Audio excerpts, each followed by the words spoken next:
دسترخوان بہت وسیع ہوتا، بہت نفیس کھانے ہوتے دسترخوان پر، ہر ایک کے لیے دسترخوان لگا ہوا، لوگ آ رہے ہیں، مستفیض ہو رہے ہیں، دسترخوان سے کھانا کھا کے جا رہے ہیں۔ ایک دن کچھ مہمان آئے، ان مہمانوں کے لیے کھانا دسترخوان پر لگایا جا رہا تھا۔ آپ بیٹھے ہیں، وہ مہمان بیٹھے ہیں، دسترخوان بچھا ہوا ہے۔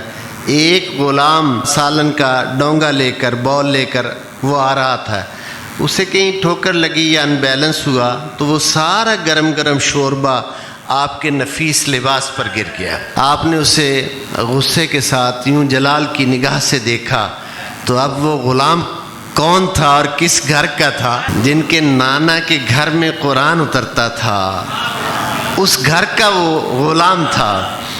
جب آپ نے یوں جلالت کی نگاہ سے دیکھا تو اس غلام نے قرآن کی آیت پڑھی، الذین ينفقون فی السراء والضراء والکاظمین الغیظ، وہ لوگ جو تنگی اور کشائش دونوں حالتوں میں اللہ کی راہ میں خرچ کرتے ہیں، کبھی چھپا کر کبھی ظاہر، فی السراء یعنی سر کے ساتھ چھپا کر، والضراء کبھی اظہار کے ساتھ، والکاظمین الغیظ جو اپنے غصے کو پی جاتے ہیں۔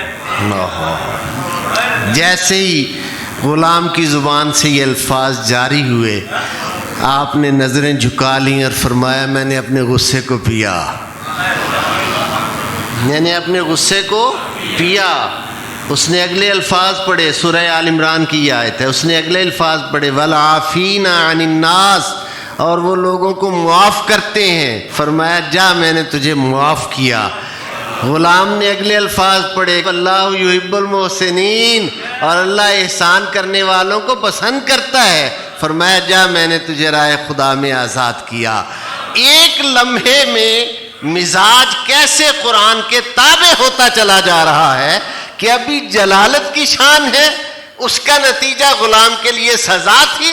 جب غلام نے قرآن کی آیت پڑھی اور اس میں اللہ کے خاص بندوں کی اس شان کو بیان کیا کہ وہ اپنے غصے کو پیتے ہیں، فوراً مزاج جو ہے آیت الہی کے سامنے عاجزی میں آ گیا کہ اللہ کے کلام کے سامنے برابری نہیں کی جا سکتی، ڈھل جاؤ، جھک جاؤ، عاجزی کو اختیار کرو۔ کہا میں نے اپنے غصے کو پیا۔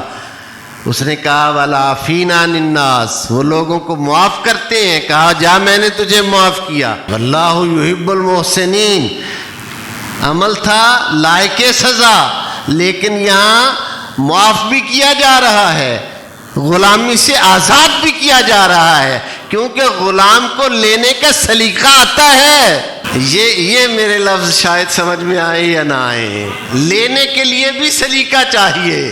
غلام اس گھر کا ہے جس گھر میں آیات اتری ہیں، ان کا غلام ہے جن کی موجودگی میں وحی آتی ہے، ان کا غلام ہے جن کا جھولا جھلانے کے لیے جبرائیل امین علیہ السلام آتے ہیں، ان کا غلام ہے، لیکن لینے کا سلیقہ بھی آتا ہے۔ جب اس نے دیکھا کہ مالک کا دریائے کرم جوش پر ہے تو کہا آج جو مانگوں گا ملتا جائے گا۔ اس نے آیت کی پہلی ٹرن، دوسری ٹرن اور پھر تیسری ٹرن آیت کی پڑھ کر، اگرچہ اس طرح کے جو محبت کے اسیر ہوتے ہیں وہ آزادی پا کر بھی جاتے کہیں نہیں ہیں۔ یہ جو زلف جانا میں بل پڑے ہیں، یہ بل نہیں دل بندھے ہوئے ہیں، وہ آزادی پا کر بھی جاتے کہیں نہیں ہیں، وہ اسی در کے غلام ہوتے ہیں، لیکن ایک غلامی کا توق ان کے گلے سے اتر جاتا ہے، وہ محبت کی ایک غلامی جو ہے وہ شروع ہو جاتی ہے۔